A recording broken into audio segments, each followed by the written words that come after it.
All set, Tom? Yes, I am. Okay. In 5, 4, 3, 2, 1. Good evening, and welcome to the Select Board meeting of November 6, 2023. This is Select Board Chair Tom Wilhuson, and I will be confirming that all members and persons anticipated in the agenda are present and can hear me. Members, when I call your name, please respond in the affirmative. Josh Levine, Yes. Vineeth Hemavathy, Yes. Mark Gold, Here. Dan Zwerko. Here. Staff, when I call your name, please respond in the affirmative. Lynn Simmons, Yes. Mike Barbieri. Here. This open meeting of the Long Meadow Select Board is convened in person and via Zoom webinar as posted on the agenda and the town's website, identifying how the public may join.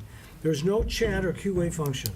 All the materials for this meeting are available on the agenda posted on longmeadowma.gov. The public is encouraged to follow along using the posted agenda unless I note otherwise. This meeting will feature resident comment. For residents attending the meeting in person, please raise your hand when we get to the comment section. For those, I'll call you to the microphone, and for residents participating in the meeting via Zoom webinar format, please use the raise hand icon at the bottom of the screen. The meeting moderator will promote you to panelist and unmute you and give you permission to speak. If you join the webinar by phone, dial *9 to raise your hand and *6 to unmute. Residents who wish to speak will identify their names and addresses only. Each individual is afforded 3 minutes for comment. Please note that this meeting is being recorded and that some attendees are participating by video conference.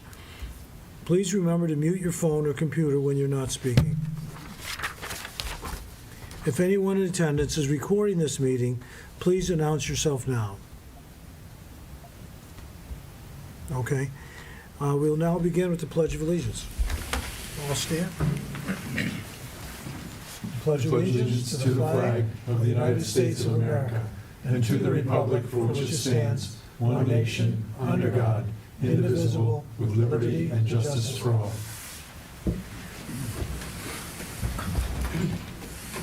Okay, we have some announcements. The first one is that a reminder, this fall special town meeting will be held tomorrow, Tuesday, November 7th, 2023 at 7 p.m. in the Long Meadow High School Gymnasium. Please view the warrant and additional information, and they are at the Long Meadow website, www.longmeadowma.gov/town meeting. A Veterans Day breakfast will be held on Saturday, November 11th, from 8 a.m. to 9 a.m. at the Long Meadow Adult Center on 211 Maple Road. Following the breakfast, there will be a ceremony on the town green beginning at 9:30. Town municipal offices will be closed on Friday, November 10th, in recognition of Veterans Day. So now we'll open for resident comments, if we have anyone. All right, why don't you start here? If you just start. Oh yeah, come up and have a seat. Start with your name. Yeah. This way, people can hear you from the microphone. So, Okay, so name and address, and then you can. then I can do my thing. You say, All right, okay. my name is Patty Self. I live at 5 Homestead Boulevard, and I'm a member of the board of Friends of Fanny Stebbins. And every time we have a meeting, and I'm probably preaching to the wrong choir, but it always comes up that the traffic on Pondside, people are just really driving way too fast, considering the number of individuals that are down there. With the new pavilion and the new kiosk and the parking area, it seems that it's working. People are utilizing the beauty, enjoying the serenity, but it's really tough when you're taking a walk and in the middle of the road is a squished turtle, and I don't think he darted out in traffic, so somebody must have been going too fast and not paying attention. And we just wanted to bring it to the board's attention that we are concerned about it. We realize that putting in speed humps isn't going to work, but I guess we should maybe go to the police and talk to them also. But we were just wondering if we couldn't get some slow down signs, or if we should take care of this ourselves. You can't comment. Well, we don't like residents to take actions into their own hands, Right. but, and it comes to speeding. But we do have a committee, and the town manager, maybe we could make those connections for us. Okay. Thanks, All right, Patty. thank you. I'll bring that back to my board. And do we have another person? Yeah, Columbus, and name and address. Larry Goldberg, 259 Redfern Drive, here in town. Okay, First, let me start off by saying that all the members on the board I voted for, so I have had confidence. I've been trying to reach out to some of you individually with no response back other than Mr. Gold getting back to me. I sent an email to you, Vineeth. I've tried to call you, Josh, and I've left you a couple messages, Tom. Mhm. The reason I didn't, no, I You didn't. haven't reached out to me? Right, I didn't because I just finally sent it as a group select board message. There is some disconnect with code enforcement and the building department. I recently had some signs out in front of my house voting yes for the church. I had spoken to DPW last year. I was told 10 feet off the curb line. I put the signs 11 feet, which put them in front of the sidewalk. I later learned the sidewalk on Redfern Drive is where the tree belt is. My mistake, the signs were moved properly. I drive around town, I see signs, Big Y's got them up on town property. There's a Star Building sign on Maple Road right across from the senior center. It's not my job to notify code enforcement or the building department. I had a decent, respectable meeting with Lynn last year before code enforcement was hired. She expressed to me how code enforcement was going to be handling, taking some of the slack off of Paul Healy's plate. Basically, if they saw something, they were gonna deal with it. If a complaint was made, they were gonna deal with it. They'd educate the homeowner. I still see lots of violations in town that I've been told I couldn't do. My concern is if I can't do it, it should be equally and fair enforced. I have emails from people that work for the town, previous code enforcement employee, telling me that they drove by my house, saw that what they thought was a violation, then upon further inspection, took it back, it wasn't a violation. Then I get an email from John Steedle, who's on the code enforcement, telling me that no action will be taken unless I fill out the form. That's the opposite of what Lynn Simmons told me. She said it would be both ways. So when I drive around town and I see, I don't care if it's a boat in someone's driveway, a camper in someone's driveway, a sign on the tree belt, so on and so forth, again, it's not my job to do this, to patrol. But after it's been brought to my attention and educated me it's a violation, it bothers me when I see other people now, and it's been weeks that certain of these violations are standing. Okay, they move the signs back for the vote yes, fine. Star Building sign is up on Maple Road right now across from the senior center. Been there for a couple of weeks. Mark Gold, I believe you've seen it. And it's not my job to tell code enforcement. It's a main road. I could see a side street. So my question at this point is, and I know you don't want to do Q&A, if I'm not getting the response I want, I've been to Lynn Simmons. The email I got back was she'd have Paul Healy get in touch with me, which has not happened. I've been told that you guys oversee Lynn, Lynn oversees Paul. Nothing's happening. What do I do now as a resident to get results of how it's enforced? okay, thank you for your comments. I'm sure we've all listened, we're aware of it, but it's not a Q&A, we just. That's fine. I just want to let the town know that my next step, I do have material evidence of what's been going on. I will reach out to a local news station. I'm not going to get picked on and be the only person in town. I tried to handle it, not coming here as I've had to do 2 or 3 times. Tom, you could have called me back. Mark has. Josh, you could have called me back. Beneath, I left you an email. Dan, you're out of it because I didn't email you. And Lynn, you're just sending the emails back saying it's going to be handled. It's not getting handled. So, Okay, thank you. Any other folks? No, I do not see anyone.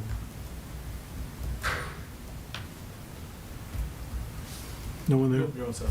Okay, all right. So next we go to interviews and appointments. We have 2 interviews scheduled for tonight. Jonathan Fine, are you in attendance? All right, if you step right up, you look for an appointment to the vacant turn on the Capital Planning Committee, right? That is correct. And just give us your name and address, and a little bit about your interest in. Sure. Jonathan Fine, 60 Tecumseh Drive, here in town. I've served as an assessor for the town for about, my last term, I think, was about 10 or 12 years. Had experience in town committees and town goings-on. Try to make every town meeting. And I have a extensive accounting background, so I'm very well aware with what happens or has to happen with capital planning, the ins and outs, the choices you have to make, the analysis you have to do. Okay, great. Any questions for our candidate? Yes? Yeah, Let's go. Mr. Fine, thanks for applying. I guess my question is, have you spoken to either Dr. Metz or anybody else on the capital planning committee to see what you're getting into if you so are so planning? No, I haven't. I do know Dr. Metz, so I can always ask him maybe post haste. It was suggested to me, thank you, Lynn, that this might be a nice committee for me to join, so I thought that I would, again, throw my hat into the ring and say, okay, if you can use my help, I'll give you my help. Thank you. Okay, great. Any other questions? Yes? Have you looked at what the capital planning committee has done in the past few years? Yes. Any opinions?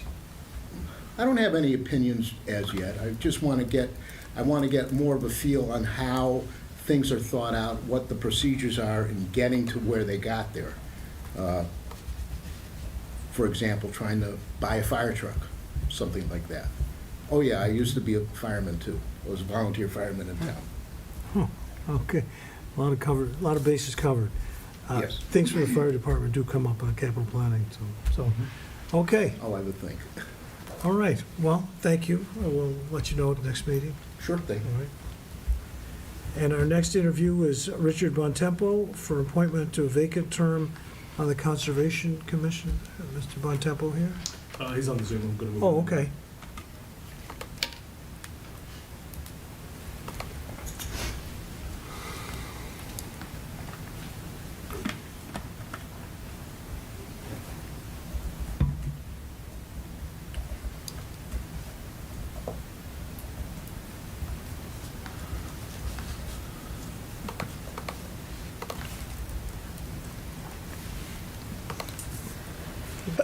Hi, Mr. Bontempo, if you could please unmute yourself. You should be allowed to.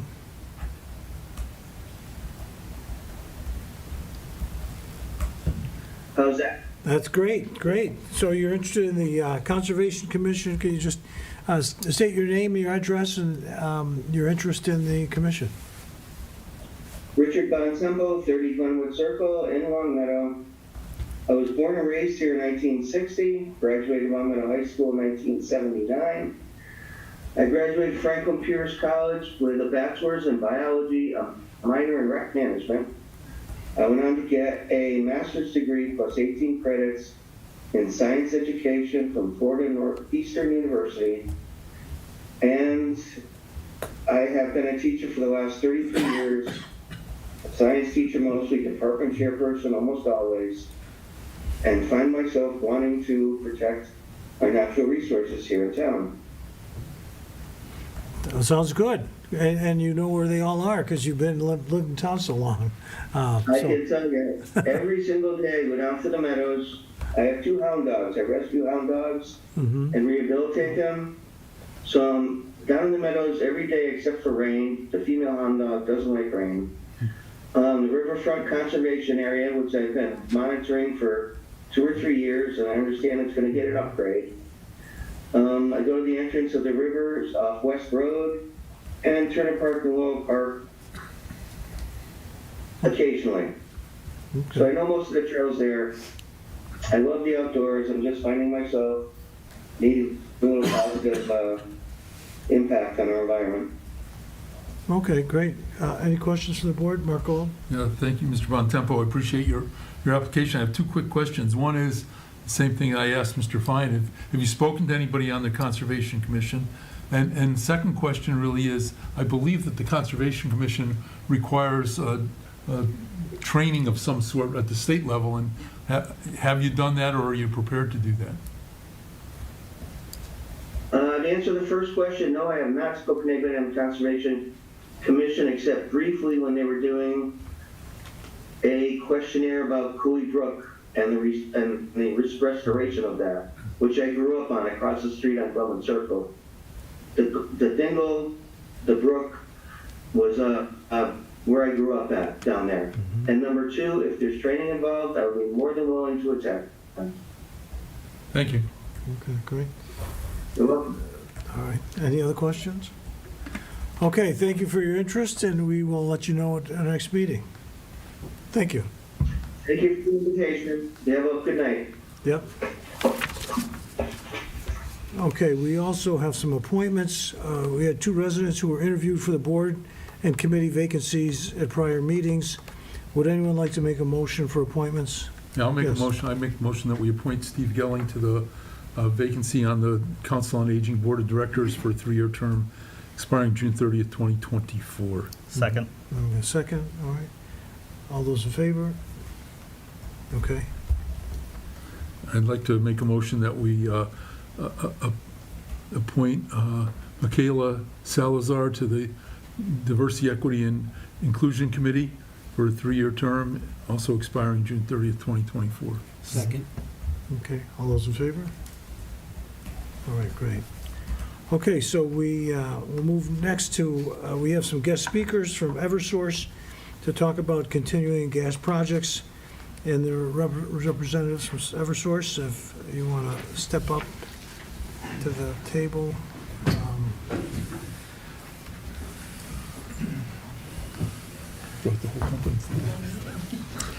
Okay. Eversource basketball team.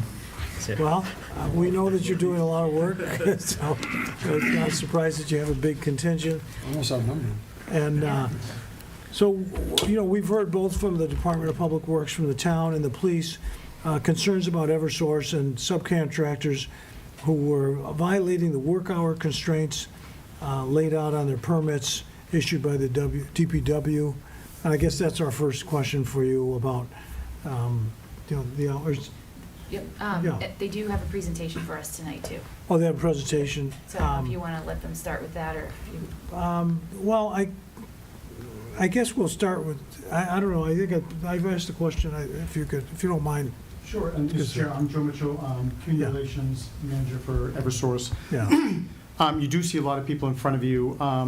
We've had communications with your town manager, DPW director, and law enforcement. We can be very quick with this, because I think it's going to address some of the concerns that the select board and your constituents have, if you want, or we'll just tackle the no, questions if you want. if it's in your presentation, that's a good place to Yeah. start then, thank you. So, really quick and dirty, I'm Joe Mitchell with Community Relations for Eversource. What we have in front of you is managers for all the different gas departments. And through emails from Lynn, through conversations from your DPW director, and a meeting we had with your DPW director and law enforcement, we understand that you, the select board, are upset and have questions. We want to communicate what it is that we're doing, and that's why we're here in front of you. That's why you see so many folks. So we'll start with introductions from the right. Good afternoon. I'm Andrew Burns. I'm the project manager for our area. Ron Disher, the construction manager for the area. Jared Klett, maintenance manager for this area. Joe Martin, field ops support, I handle restoration. Brian Maccarello, engineering manager. So as introduction, and then as far as the Western Mass Natural Gas Reliability Project, through communications from a couple of your department heads, I know when some of your constituents and the citizens see an Eversource truck and they're digging, they have concerns about a proposed project, a large capital project. All the work that you're seeing in your town and all the work we're talking about has nothing to do with the Western Mass Natural Gas Reliability Project. Where that sits right now, it's through the permitting phase up to the state level with the Energy Facility Siting Board, EFSB, and the Massachusetts Environmental Policy Act, MEPA. There hasn't been any movement recently, and your town, you hired an attorney, and you guys are interveners, meaning that any communication from our company to the DPU also goes to yourselves and a couple of interveners. So what we're doing, or what we're working on in the town, has nothing to do with that project. So there was some confusion. We just want to put the cards on the table, as it were, that this is not anything to do with that controversial project. What this does have to do is part of the Gas Safety Enhancement Program, or GSEP. What that is there is, in certain communities throughout the Commonwealth, there is older pipe that is leak prone. A lot of it's made of cast iron or bare steel. There's a significant amount of it in Longmeadow and Springfield. Some of it was put in the ground in the 1920s. So there's 100-year-old cast iron pipe in the town. And for the safety and for the environment, it's leak prone. It's not leaking, it's leak prone. For the safety of our customers and your constituents, and for the environment, because we don't want that methane getting into the environment, we are trying to replace that pipe. There's a Department of Public Utilities, DPU program, that Eversource and National Grid and other companies are working to replace that pipe with new modern materials, typically plastic. Because there is so much of it, that's why we're doing larger projects in your town, and I understand there is construction fatigue. And then lastly, I want to talk about how there is, we've been coordinating with your DPW director and with your town manager. We understand there have been some hiccups along the way. They've communicated those to us. We're trying to address those, and now in front of you firsthand, we want to take your questions, and we'll do that here shortly. What we do have, so to finish out this year, we do have some projects that are already underway, and we want to close them up before the year is out. I don't know who's going to talk about. Talk about the projects themselves. Yeah, so right now we're currently working on two projects that are ongoing that we've been working on for quite a while now. The Meadowbrook project's the first one. We currently have 23 services that we need to replace. All the main is in, and so now we're doing the laterals off the main to the residents. So we will finish that up here in the in the rest of the month, and then we'll move on to do the abandonment of the pipe on Meadowbrook. We also have 22 services on Longmeadow Street, but I think we're going to hold off on doing those until next year to kind of just wrap up with the project, so that way we're out of the area. And then our other project is the Farmington project. You guys have recently done some, I think, water work out there, so we wanted to get in right after to make sure that we're out of the way for future work. And we have currently 31 services left. Again, just the lateral. All the main is in. It's gassed up. And then we'll be finishing that project up. And then we have a small little 540-foot section of main we need to replace in Inverness Lane. And that's just a little betterment to get some more gas out into the area. And then we have a larger project, Meadowbrook Road, which we've been kind of pushing off all year. Not sure if we're actually going to get to it yet this year, but that's kind of where we stand. It's like 9,000 feet of just main, no services off of that. Yeah, Maple. Yeah. And so I saw people cutting across Route 5 today. Is that you guys? Yes. Yeah, okay. So along Meadow Street. Yeah, so we're finishing that project. We're doing the final abandonment this week. And then we have one customer that is on vacation that we need to do her service. And she'll be back later this month. And then we're fully off of that project, the Long Meadow Street services. So as Joe said, we have a lot of cast iron in the area. We're trying to get away from the Long Meadow Street just for future paving. So that way we're completely done. We have new pipe in the ground. We're all out of our area. So that way we don't have to be, in the area anymore, and we can, focus elsewhere. That's kind of why we're all heavy this year and next year in that vicinity. But after we're done with this Long Meadow Street section, we should be off of Route 5 for now. Great, thank you. Yeah. Want to do the next slide, then? So I can keep going. No, it's fine. So this is our proposed 2024 projects. We really have three main projects, Emerson, Warren, and Druid Circle. We kind of listed out, it's kind of hard to see here, list out the streets and the footage on there, and then the very bottom section is that Maple Road section that we talked about earlier. But these are kind of where we will be. We won't be on Route 5 or Longmeadow Street except for the tie-ins. And maybe some services here and there, but we will not be installing main on Route 5, and we're kind of like off the side streets for the, like I said, to get out of the area, so that way we get our gas off of Route 5 and then into these areas. So we'll be working with Sean and the DPW department to kind of come up with a game plan of how you want to work with these. Every year what we do is we sit down with the DPW, we sit down with the police, kind of lay out the projects where we stand and kind of come up with the game plan. This year we've met, I think, 5 times or so with our current projects with everyone to kind of go over, what our game plan is, when we want to work these, how long it usually takes us to work these. Does the police department have any issues with, traffic, things like that? What we've been working on this year is coming up with traffic plans, because I know Sean and the department has asked, we need some kind of traffic plans for when so we've, kind of taken that back, and we've worked together with that, as well as we're working with the tree warden now, something that's new that we haven't done in the past. So we've, on our current projects, we wrap some trees, so we'll be kind of doing that in the future, moving forward, and that's, a big thing. So, we're constantly trying to adapt and, build off on what you guys need from us. We're trying to be that, a good partner with the town, so this is kind of where we stand with our future projects for next year. So less than we had this year, which is a good thing, and hopefully we'll slowly start seeing that as we get this old pipe out of the ground, we'll start decreasing moving forward. Guess next slide, we'll take your questions, Mr. Chair. Okay, Mr. Golub first, and then, yeah.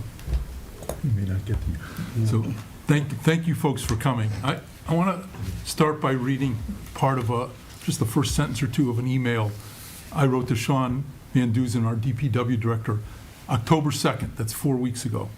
It says, Sean, I feel like either I am or the entire town is being played for patsies with respect to the policy on minimum road pavement patch requirements. There are numerous places where Eversource has been digging up the road where the patching is terrible. Obvious examples are, and I went through Laurel Street where Farmington crosses it, Bliss Road, Burbank to Grassy Gutter, the south end of Long Meadow Street, the north end of, I won't read the whole email.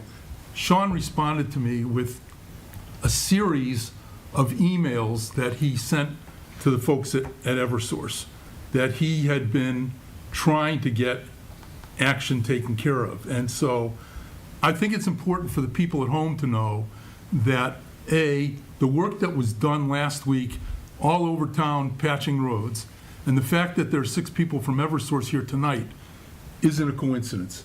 It has to do with the fact that we, at least I'm not happy with what's going on.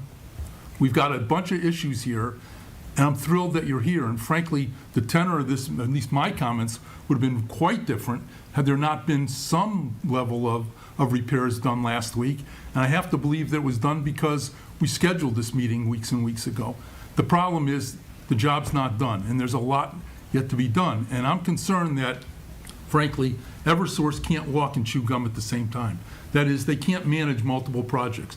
They can't manage, why does the south end of Long Meadow Street feel like a washboard when you drive down it with all the repairs going there? And the north end of Long Meadow Street and all over the place. Why is that? It just doesn't make sense that it's taking months and months and months for anybody to do repairs, and yet you come here and say, we need to dig more, we need to dig more, we need to dig more. So my personal question is, what the heck is taking so long to complete these projects, and why do you work on multiple projects? Because you clearly don't have the resources to finish one before you go on the other. And I'll stop with that question and let somebody answer it, and then move on. So I'll start with Joe Martin, Manager Restoration. So I'll start with the patch requirement. So that was an oversight on my part. So the 8x8, the minimum width for 8 feet is a special instruction specific for Long Meadow. It's not a typical provision that my team would look for or really perform on scattered patches throughout the town. So when I got the list from engineering and the Department of Public Works, I believe it was around October 18th, October 20, that's when we put a plan in place to have those addressed. So as far as the 8-foot requirement for town, that's really not something typical that we see in our other service territories, but that's something that now that I'm aware of it, we're going to make sure that that doesn't become an issue each year. Typically throughout town, we'll do repairs in waves. So the 8-foot requirement, from what I understand, is on the permits, and that's something that we're going to abide by. But I think I would like to have a further conversation with the board and the town later on about what the genesis of that requirement was and the differences between kind of cosmetic repairs versus if it was a safety issue or just history in town. I'll tell you right now, we spend over $1 million a year on repaving our roads, and we have a moratorium on repaving. And frankly, I understand that the moratorium's been violated a couple of times, which hasn't thrilled me, but nevertheless, we have a moratorium, and I can give you an example of that if anybody wants it later. The point is that we don't want our roads to last 5 years and then turn into washboards. And so the intent of the minimum patch size is to try to maintain the quality of the roads as long as they can be to what we spend on our roads in town. It's that simple. And primarily because most of the cuts in the road, and this wasn't directed at Eversource, it was directed at whoever cuts the road, is that it's across the road. It's going into houses and service houses. And so you get those 6-inch or 8-inch patches and you drive down the road and they've settled and you go boom, boom, boom, boom, boom. And you end up replacing the suspension in your car. So that's the origin of it. That's why we've done it. We think it's valuable to maintain the property and the roadways of our town. And that's one of the conditions we've set. Okay, so hopefully that'll. It wasn't arbitrary. It wasn't because, gee, it looks better. It's because we spend a lot of money and the roads degrade pretty quickly. And I guess that's the justification I have for it. Yes. So, now, like I said, it was a special provision that I wasn't aware of, so now that I am, we're going to address it. We've got a plan in place. We've got 57 patches in total throughout town, not including the projects. So when you talk about the washboard effect, everybody feels that, right? And a lot of that's related to our pipeline projects, some of the projects that Andrew talked about and the construction group has worked on throughout the year. And those are that's already on the radar, that's already in the plan, working on completing those restorations when the project is finished. So as part of the timeline goes, I'll defer to my friends. How do you coordinate between when the project is finished and when the restoration takes place? Like I said, the south end of Route 5 it's been, I don't know, August that was dug up, still isn't restored, and frankly, in another week or two, you're going to lose the ability to patch it because the factories that make the pavement go down. So we actually get hot mix. I'm sorry. We get I was just gonna say. we get hot mix until the end of December usually now. Okay. It's a big thing recently that a lot of we go to Palmer around the areas. That's great. Yeah, they stay open now later. And so kind of what I think Joe's gonna allude to. So what we do is when we finish the projects, we let things settle and then we come back and do it all at once. So that way we're not out there doing it at the same time. So I think, Joe's team has been aware of the Longmeadow Route 5 section, but we have specific parameters of how we have to pave Route 5. So I think we've been coming up with a game plan on how we're going to do that, and I think that's going to be underway. We've also had some dealings with the the police and Sean and the DPW where we don't want to have too many crews on Route 5 at the same time, congesting the traffic, right? So we want to finish our project that we're going to be finished on hopefully this week, and that way we're off, and then we can focus on doing the paving up on Route 5 Yeah, so the saw cut yesterday that you saw some cutting going on in the roadway, so our plans are we started that today, and we'll continue to work that area until we're told to stop or the weather doesn't cooperate. Thank you. Yes, Josh. Does restoration include the reseeding? Yes. After, so I was at Farmington project. That's my street. I know this was also the water contractor, but I have heard from neighbors that equipment was left too long, and I've heard from people around town that equipment gets left parked on tree belt for, it seems like weeks, while you moved on to another project. And that, so people are really unhappy with that. And Right. I think that your scheduling needs work, and when you do move the equipment, if the grass is dead or it's been torn up, you got to put better stuff down. We need better reseeding. You need to follow up on it. You can't just put some dirt down and throw grass seed in and hope for the best, especially certain times of year. Just weeds come up. And this is something that, tree belts don't belong to residents, but they have to keep it up. Some people take pride in it. And this is a big issue that Eversource has to address. So what is the plan here? What can you do differently? Yeah, so I can speak to that one. So we actually, I guess the life of a project, before we get out there, we send letters out to all the residents that we're going to be touching their services and their laterals. And a couple of people had reached out to us when we sent these letters and saying, hey, the water department just came in. We had issues exactly what we stated. So what we've come up with, Sean and the DPW, we have staging areas now. So all of our projects will have a designated staging area that we will submit to the town. to get to the approval, to Sean's group and say, you know, I think for that Farmington, we're using, I think, a church in that area, so that way we're not having the long-term, staging on the property. We just finished putting the main in. We actually blasted out pretty fast. I think we're only there for a couple weeks for our section of the main. Now, like I said, we're moving on to the services. So we definitely heard from the residents saying, hey, can you please make sure that you're moving your equipment and stuff. So we are taking that into advisement. We're going to roll that out to all of our projects in the future with the staging areas that we're going to be submitting. And then for restoration on the seeding, like Joe said, right now we're not going to lay grass seed down. It's winter, so we usually have a contractor that will come back in the future after next year and in springtime and seed the properties, if I'm not mistaken. That's correct. And then we'd work with the residents and then the board of DPW, engineering, whoever, anybody that needs to have their lawn reseeded or checked again. And my group is kind of the last line, right? So the construction projects are complete. We've come in, we've had a waiting period, we're an opportunity to make sure that we've gone through our punch list and made sure that the town is taken care of, the projects are done, and then we'll go through and do a final checklist or a punch list for the restoration. And just on that point, any winter work going forward, I'm very worried about, especially with the winter we had last year.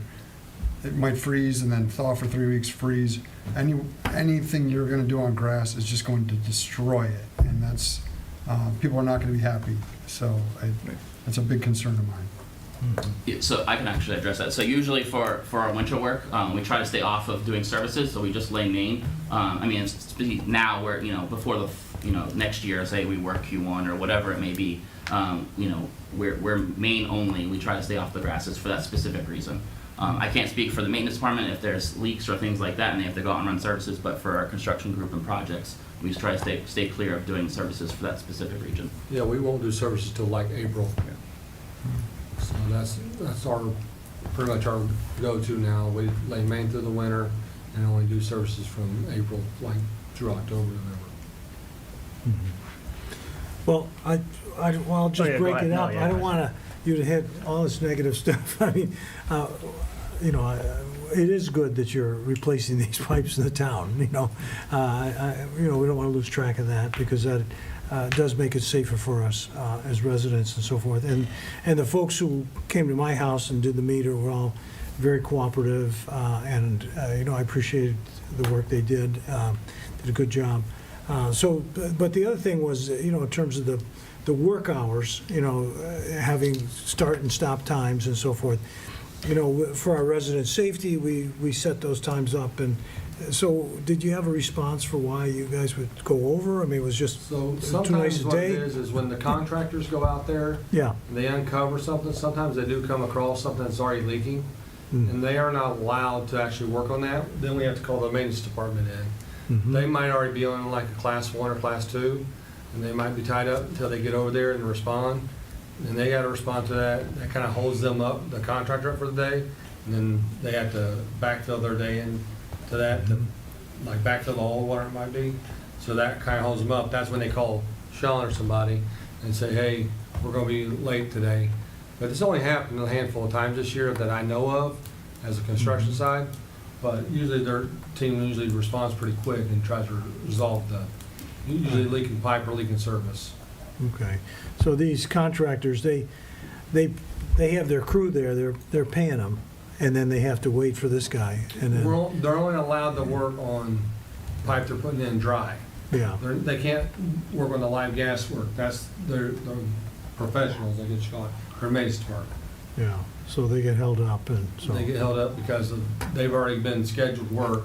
They gotta pull them off that work to get them over there sometimes. Mhm. So they're trying to finish up, Yeah, they're trying to doing the meet cleanup their most own of the time. budget, kind of thing. Okay, all right. Just for clarity, so there's different levels of skill sets and training to do certain tasks. Yeah.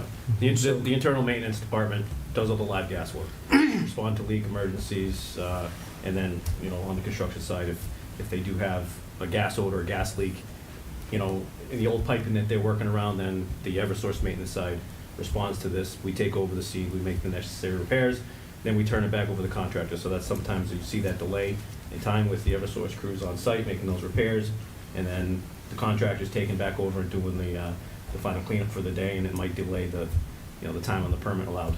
But that's kind of how that goes. Okay. Can I just Well, follow up on that? Yeah, yes, go on. All right. So, if the permit Yeah. says you can work till 5, and now it's 5 o'clock, you just keep working? Do you notify, how do you work beyond the permit? We can't, in an emergency It's clearly, situation- you don't want to leave a leaking pipe on the ground, but Yeah, you can't. there's you got to be a can't- process. There is a process. Make the repairs and turn it back over to the contractor.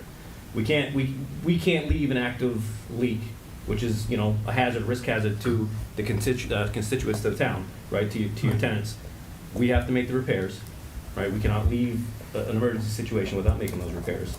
And then once we're done with the repairs, then the contractors, do their final cleanup for the day. But is there a notification to the police, to the DPW? There or you is, just- yeah, we do have been, communicate with the DPW, with the police, that this carryover is gonna take place. Yeah, thank you. Okay. Beneath. Yeah, thank you all for being here. I think, as was previously said, it does mean something that you all are here and that it's clear that you all are serious about addressing these concerns, so I appreciate you all being here tonight. Similar concern to what Josh brought up, and accounting for equipment. There were a lot of issues this summer with equipment blocking sidewalks without any ADA accessible or detours identified. And so my question is, how could that have happened, and what do we have in place to make sure that that doesn't happen moving forward? So we've addressed that with our contractors, because Sean brought that up in our last meeting. So they have sidewalk closed signs on one side and detours supposed to go across the street to the other side of the sidewalk and things. So if they weren't utilizing those, they should have been. So that's something we are addressing and working with my supervisors to make sure they're going out there and identifying with the inspectors as well to make sure they're following that rule. Okay. Yes, Dan. Thanks everyone for coming, really appreciate it. As Denise said, obviously, I think a couple of the members also mentioned, obviously this is work that needs to be done, right? I mean, we all understand, so, appreciate all the men and women out there, especially in the cold weather, putting all the work in and helping get the old pipes out of town. Some of the complaints that I received, very similar to everyone else here, but serving on the Conservation Commission as the liaison and the tree committee, I hear a lot about trees and cutting limbs and around the power lines. Also, the bucket trucks parking on the routes as well. So, do you have someone certified who's like cutting these limbs? I don't know. I mean, do you have an arborist, or are they? Can you just kind of walk us through that process? And because we're getting complaints, hey, they took this limb down, my tree in front of my house looks terrible now. I mean, these are the types of complaints I'm getting, so I just... Appreciate that, Mrs. Werko, and appreciate that electric question when I brought 6 gas guys with me. But no, so we do have a certified arborist, and part of that, and nobody likes to hear a chainsaw start up, but vegetation management is key for electric reliability. Long Meadow's a beautiful town, and it's very well wooded. And when the winds start blowing, everybody in my electric control room starts getting very, very nervous. So no one likes to cut the trees, but if they are leaning into, especially the primary, that one limb can take out a couple neighborhoods. So they'll try. We don't like upsetting people, but that is work that we have to do in order to keep the lights on as often as possible. And I'll just share with you that we have storms, and my phone is buzzing now. I hope I don't have something going on, but we watch them all the time. And even a large storm that comes through here and say across West Springfield to here in Springfield, the same storm, Long Meadow has more outages because it's more heavily wooded, and my operators, the ones that keep the lights on, want more vegetation management, but we listen, we're sympathetic, and we don't want to just go be overly aggressive, but just that's something they have to do. As far as on the routes, we heard that from your DPW director as well, and we are putting in plan now from the gas side, and I'll mention to the electric guys as well, is bringing in a different arborist, a contractor, to help us with tree plans, tree protection plans. So that is in the works. Right now, we are with your DPW director and your tree warden. We have an interim program going on now. We only have a little bit of work left on some of the streets, so we've protected with snow fencing the trees. But going forward, we're going to have a full-on plan. I mean, generally speaking, we have to get this work done, but we're partners, we're in your community, we want to be as unobtrusive as possible. We like seeing you, we don't like being here, but we definitely wanted to be here because we knew it reached a certain level of attention, and your town manager made us aware that, maybe you want to come before the board, and I said, virtual or in person? She goes, you figure it out, so here we are. So we are working on procuring a new person for doing the tree protection for the gas side of things. So we're going around, like fencing around it. I kind of come up with a plan just to put snow fencing around it for right now, so they just didn't get so close to the trees when they're out there working. So we're actually sitting like 3 feet back away from the trees in all 4 corners for right now. I talked to Sean, he said that would be suffice for right now until we actually procure a tree arborist for that. So it's been kind of difficult because there's not a whole lot of them right now in this area. Marco? Thank you. So I do appreciate you folks coming, and my concern is that historically, we didn't get the kind of work that we're getting now, maybe because our infrastructure wasn't aged the way it is now, but we are. But in the last year, Eversource and Eversource Gas came to us with a list of here's the projects we wanted to work on. I guess I didn't appreciate the extent of what that meant. And now you're coming and saying, and we have a 2024 list of multiple projects. And I'm really concerned about these proposals are based on a format that is an old format in Longmeadow that really didn't contemplate the issues we have today, the extensive work that's being done, and any of that stuff. And I'm just wondering how we can get incorporated into the proposals things like pedestrians and sidewalks being closed, and pedestrian accommodation, and where the staging is going to be. We've never asked where staging is, but it's clearly important to our residents, and so I'm suggesting that we talk about that we revise the plan submission so that we understand what the traffic plan is, traffic detour plan if necessary, talk about tree protection plans and that kind of stuff. I think that it's clear that given what's been done the last year and a half, what's the plan now for the next year, we need to work as partners and revise what you're being asked to prepare for us, because that way, instead of getting surprised by saying, gee, we didn't know the bucket trucks were going to be parked on the tree belt. Now we'll say we know where they are, and oh, by the way, your folks will know we're not putting trucks on wherever it is. We've got a defined staging area. So I think that's important. The other part that I would ask for is that we look to the DPW to see if we can't control the number of things going on at once. Because we just run into problems. We've got so many active projects going on. It seems to me that we want to get down to one project at a time, and that means start digging, you complete it, you restore it, and then you move to the next project. And I understand that Eversource has subcontractors and multiple teams of people that can do a lot of different things, but what we end up is having one person dig, and then they move on. They start digging someplace else before the second person even gets to what was being dug, and then they're moved on to a third one, and by the time it's time for restoration, we've got 10 holes through town. And I don't know that the people in town want to live through that anymore. This was a tough summer for our folks. You see just driving up and down around the high school, how terrible it was. Josh? I think it's a good point, Mark, on the one project, because I've heard from the police department that we don't have enough details. So the traffic, we don't have enough people to man the traffic. And if there's multiple projects at the same time, it's a burden on our police department. We don't have a huge force, so it makes a noticeable impact on our abilities. Mr. Chair, if I can respond to those. Yes, please. Yeah, we understand that there's construction fatigue, and we understand that we had some projects that we're working on certain intersections simultaneously where you divert traffic into another project. We're working very well with your DPW director, Sean. You're probably aware that Eversource Energy acquired the territory that we're in right now, that is EGMA, from another gas service provider a couple of years ago. You may or may not be aware that due to problems, that gas service provider for a couple of years wasn't allowed to do this work. So where in other communities, we've paced it out over many years, Longmeadow is behind, and so is Springfield. And so compared to other communities, and there's an end of time for this, and we're playing catch up.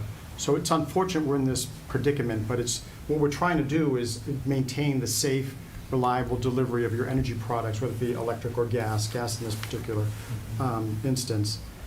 We do listen to your DPW director. You may or may not be aware that over the spring, there were some water projects going on, and we had to delay some of those projects that were up there. And then also with markouts, with somewhere on staff, there's a dig-safe availability issue. So that delayed as well. And we do listen to your DPW director in that we have start and stop times when the project was near some of your schools, so the buses and children could get in and out safely. And we respect that. We want to be good neighbors. I would ask that, and now that, some little things happened, and now it became snowball, it's a bigger thing, and here we are. We do have a good open communications with Lynn and with the DPW director.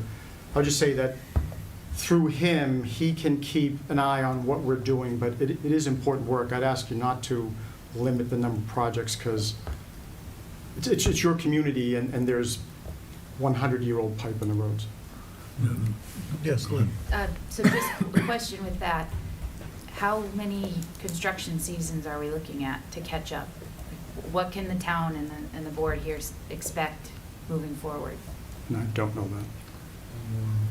Brian, question on that. I know there's 11 years left in the program to be done by, and I can't tell you right off the top of my head how many miles of pipe are left in Longmeadow.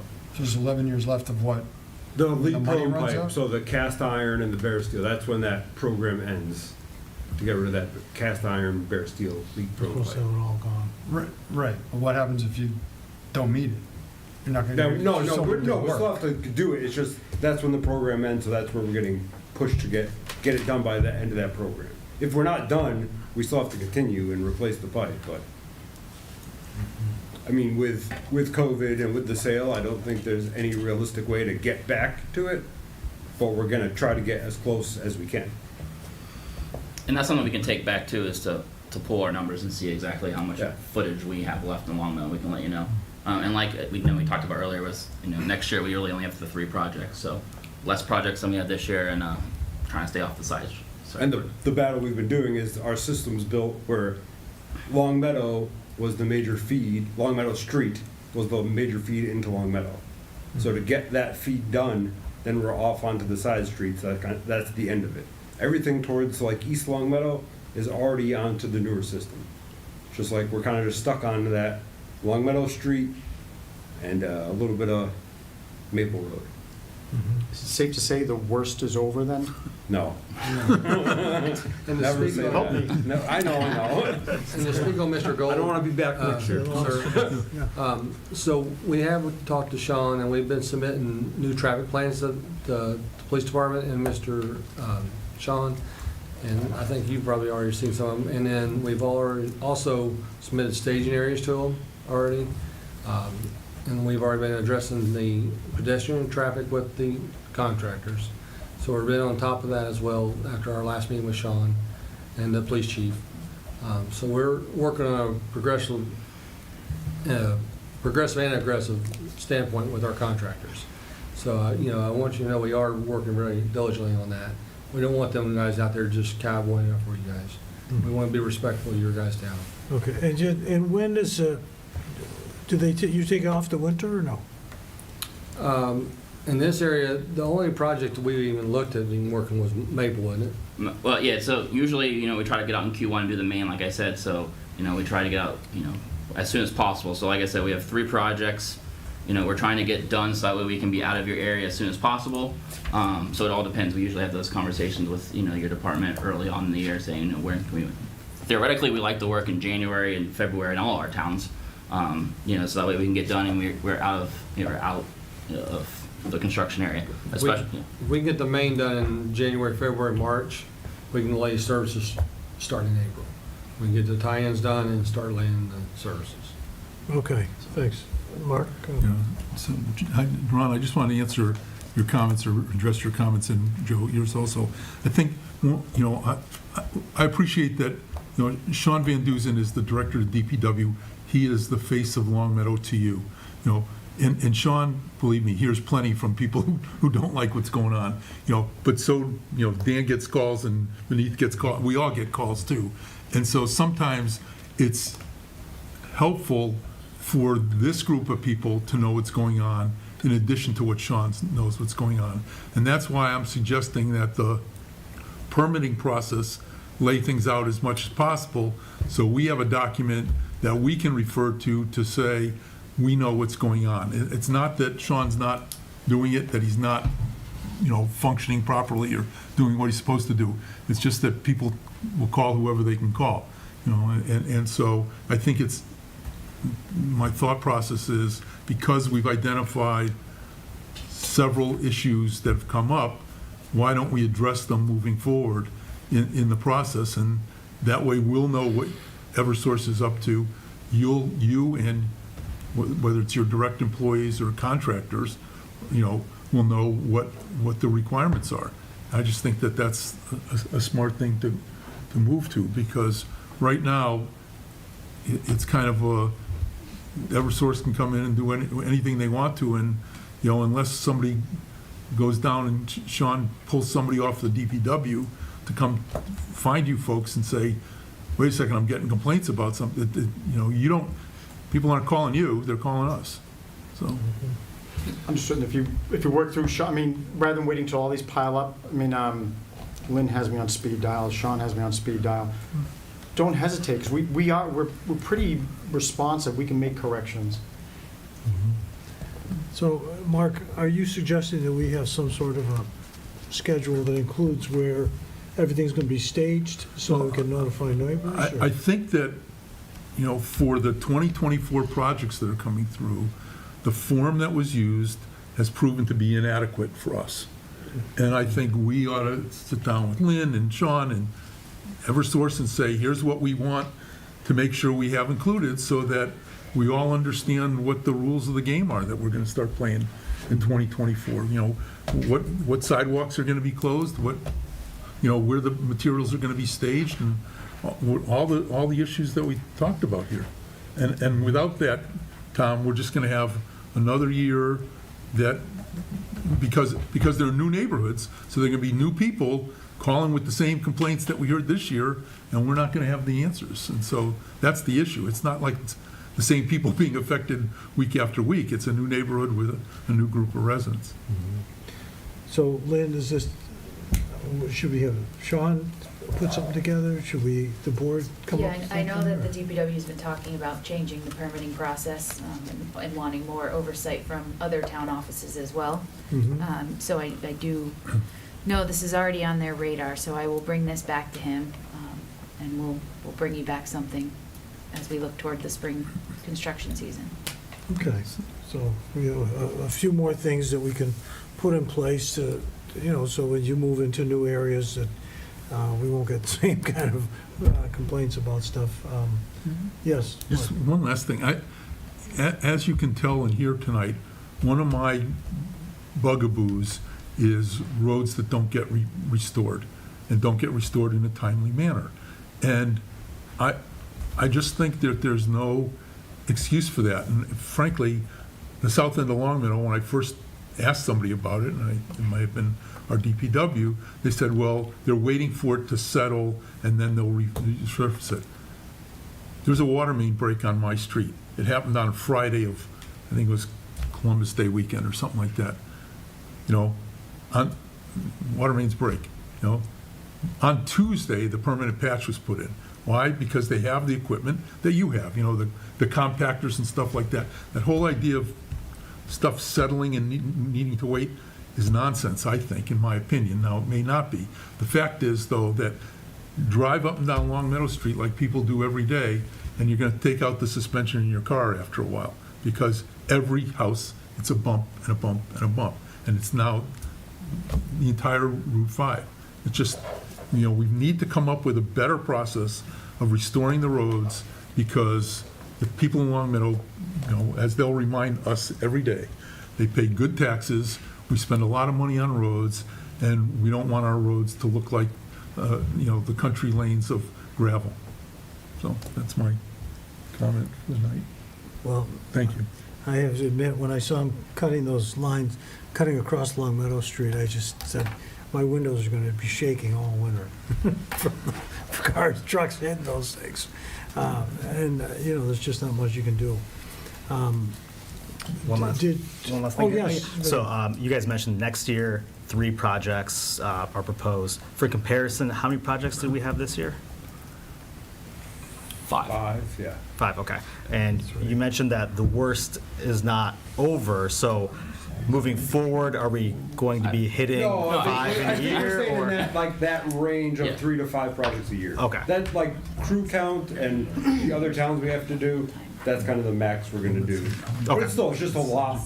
Five Yeah. projects No. is, Yeah, because five obviously felt like a lot to the town Yeah. this year, so I was wondering if that meant in the future we might be exceeding that number No. in a given year. I know this year we kind of like worked around other stuff. I know there was the sidewalk project for Blizzard Burbank, so Yeah, some of our we projects. felt longer because we started and then we jumped to something else, then we finished it, and then we jumped back. It's like, it just makes it worse, I think, for everybody involved, us kind of jumping from one thing to another. So you're not gonna do that anymore? Well, try not, yeah. It just, sometimes you just run into it where you don't want to go by the school, or another project has to go at the town, and we're not gonna hold up the town schedule for your work, so it happens. And some I of don't- that too is we jumped around because we recognized through your police department that tying up Yeah. 2 separate intersections was just clogging up the road. So we jumped off a project, started something else until one was done, then came back. So, we don't do it to create chaos, we're trying to avoid it. Well, that sounds like that could have been, with more planning, avoided. And now with the traffic plans that your DPW director is not talking about, we're already doing, I think that's going to alleviate it. So you got a good guy there. Yeah, Mark. So 10 minutes ago, I said we should only do one thing at a time, and Joe, you made a compelling argument till you'll be here forever if you only do one thing at a time. So, I'm willing to say, okay, let's try it, but I'm also letting people understand that if things go south on us next year, we're going to put a quick halt to what's going on till each project is finished up, because we can't have a repeat next year of what went on this year. And so that's kind of my concession of, let's see what we can do, but, and give you every opportunity it takes to do it right. But if people start calling, hopefully they won't, we may have to revisit this. Okay. And Lynn, was there anything else from the DPW director that we should bring up, or? No? Okay. All right. Well, gentlemen, thank you for coming in. And- Thank you very much for coming. Thank you. All right, so next we have select board comments. If any members would like to make I'll start. I usually go last, but I'll start. And we had a resident in who, was very upset about the way that things are enforced in the town. And I just, he accused most of us not getting back to him. And I have to say, I did get back to this resident once and explained to them my position. And so the second call was really asking for the same explanation. And so I did not call them back, because I've explained something to you once, and that's the way I feel. I will call you if I change my view, but if my view hasn't changed, then, that's it. I'm not gonna budge. This is a town that we have a wide range of people. We have people who are making millions of dollars a year, and we have people who are just getting by on Social Security, and would be close to poverty level. And so, we try to enforce laws that are fair to everybody, and, when there are violations, we address them. And, but, we count on our department heads to do their job, and we can't let residents tell us, exactly how the town should be run, so, thank you. Well, thanks for that, Tom. Speaking of department heads, I just want to thank a couple in town for their actions after the attacks on Israel. I know a lot of our Jewish residents in town were feeling scared and anxious, especially there was a couple Hamas calls for, I can't remember the term, but there was threats against Jewish people. And Chief Stocks and Chief Dearborn, I reached out to them. I know some other board members did. I know Mark did. They were very responsive to those concerns, and I thought after that there was really visible increased police presence around town, especially at our vulnerable sites. And personally, I took a lot of comfort from seeing a police car stationed at JGS, where I had a family member there. So I just want to thank our emergency services for that, Chief Stocks and Chief Dearborn and all of their staff, especially. And then just a plug, I know anyone watching this already knows, but we got some big stuff coming up tomorrow at town meeting, and I hope we see a commensurate crowd with the big issues we have. So I hope to see a lot of you tomorrow night. Okay. Any other comments? Yes. Yeah, to piggyback off of Josh, want to thank Chief Stocks. I think I reached out to him about threats surrounding Israel and Hamas and what had happened. So thank you to them on that. I also want to thank the Longmeadow Police Department, Fire Department, and also the Hampden County District Attorney's Office for making an arrests in the Bliss Park incident that happened earlier this summer. The day that happened, I reached out to the family that was affected by it. And, of course, these arrests don't erase what happened that day, but I hope that it brings some measure of justice and closure to them. So thank you for everyone that worked on that. That was an incredibly difficult, complicated investigation, and it was great to see that they were able to make arrests.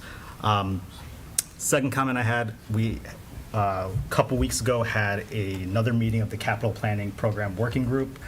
We were presented a memo from our consultants about recommendations to improve our capital planning process, as well as how to incorporate sustainability into our capital projects. One of the, I think, encouraging things from the memo was that nothing that they said wasn't something that someone in our town government, whether Lynn or Corinne or select board members hadn't identified at some point. So it made me feel good that we had a good handle on what our capital process was like and what shortcomings were. But it is good to have everything in one memo that gives us direction. And we are going to have another meeting in December. And I think we'll, at that point, probably have more to share with the select board after that meeting. And then a couple weeks ago, we actually had our first meeting of the Municipal Fiber Task Force. It was mostly an administrative meeting. I was voted to be chair of the task force. David Hart was voted to be vice chair, and Kalani Silva was voted to be the clerk. So I want to thank David and Kalani for stepping up. We are going to be meeting again next week, where we're going to put together our roadmap for what we want the task force to do, put together our mission statement, all of those things. And then we already have a meeting scheduled with Whip City Fiber in December, where, and thanks to Lynn, we are going to be meeting with their representative who is working with East Longmeadow. So he's going to be coming to speak with us. He's going to be giving us a presentation of what their services would look like in Longmeadow, and we're going to have a chance to engage with them and ask questions. And of course, I will keep you all updated on what happens there. Thank you. Yes, Dan. Thanks. I attended the 100th anniversary for the fire department. Great event. It was a fun gala. So just want to congratulate the fire department on 100 years. Quite an accomplishment. Also, I wanted to give a shout out to the girls volleyball team. They won the Western Mass Championship. Okay. And I believe, I always forget his name. I think it's the golfer. Was it Ryan Downs or? But he won the Western Mass as well for the individuals. I'm trying to think what else we did. I had attended the an event at JCC with the Jewish Federation of Western Massachusetts, and they thanked myself for bringing the resolution forward that we had at our last meeting. Also thanked Tom Lacusa and Vineeth for the support of the resolution, and trying to think what else I had attended, but I think that's it. So, thank you. Okay. Okay, then, let's move on to the town manager's report. Thank you. So I have some good announcements tonight. A public safety award announcement. The U.S. Attorney's Office in the District of Mass awarded several Long Meadow public safety officials with the 2023 USAO Law Enforcement Award related to the response and investigation to an incident in April of 2020 at the Jewish nursing home, where an incendiary device was planted near the entrance. Long Meadow Fire Captain Mike Nody was the first fire officer on scene and correctly identified the device and took proper actions to maintain and secure evidence and the scene, and to notify the proper agencies. Long Meadow Police, including retired Captain Gary Fontaine, retired Officer Pamela Chaplin, Detective Jesse DeBray, and East Long Meadow Officer Michael Healy, provided assistance with the investigation, which included multiple interviews, DNA and fingerprint evidence collection. LPD worked closely with members of the FBI and the Mass State Police. Public safety officials then testified at trial, and the assailant was ultimately convicted in 2022 of multiple federal charges, which resulted in him being sentenced to 5 years in federal prison. Another award in a public safety category, this is for the fire department, and Deputy Chief McSada, who recently retired this past May, will be honored for an outstanding acts of heroism and bravery at the 34th Annual Firefighter of the Year Award ceremony in Worcester. This is coming up later this month. Chief Dearborn nominated retired Deputy Chief McSada for his actions at a house fire on October 20th, 2022, in which he rescued an elderly resident. The deputy chief was on his way home from work when he was alerted about a house on fire on Meadowlark Drive. The deputy chief was the first to arrive to find a house that was full of smoke with significant fire inside. The deputy assisted an elderly male resident away from the building, and then noticed an elderly woman standing inside of a bedroom looking out the window. The deputy chief made his way inside the heat and smoke-filled building without protective equipment and quickly assisted the resident outside of the building. The resident was very confused and could not have helped herself. A few minutes later, when the units arrived, the condition had deteriorated and the inside of the home was not tenable. Both residents were transported to the hospital and later discharged without significant injury. Without the deputy chief's quick action, at the risk to himself, the outcome of this incident would have resulted in a much greater tragedy. I'm going to keep up with the theme of grant awards. I think, I don't know how many meetings we're running here, but I'm happy to say that the police department was awarded a grant in the 2024 Municipal Road Safety Grant Program. This grant was prepared and submitted by Sergeant Rex Bernash in the amount of $19,446.19. This will assist with traffic safety, providing overtime for directed patrols and traffic education for children, for helmets, pamphlets, and traffic safety swag. And the application was submitted prior to the crossing guards lighted stop signs having become an identified initiative. However, we're not sure if those would actually have been an eligible grant item. We looked into it a little more today and found out that we don't think it would have been anyway. But we did, recognize that the timing of both would likely raise that question. But in total, 186 municipal police departments across the Commonwealth were awarded a total of $5,449,000 in this municipal road safety grant. And it's making federal funds available to police departments, providing them substantial flexibility in addressing local traffic safety issues. I'm going to skip the rest of that there just to save some time. But that's a great grant award announcement that will see positive impacts in town. Another great award announcement is the FY 2022 Government Finance Officer Association Award for the town's FY 22 budget. This is a positive streak that we've had. The town wins this award almost every single year. This is on the town's annual comprehensive financial report for the fiscal year that ended June 30th, 2022. The report's been judged by an impartial panel to meet the high standards of the program, which include demonstrating a constructive spirit of full disclosure to clearly communicate its financial story and motivate potential users and user groups to read the report, which is a lot to motivate someone to do. But a huge thank you to the entire finance team for their work on this, especially to Alicia Gonsalves, who assembles all of the pieces of this, which it takes many weeks. And another topic that it's been a little bit since I've provided you an update on, but the town has contracted with Ty and Bond to help prepare plans for demolition of the former DPW facility.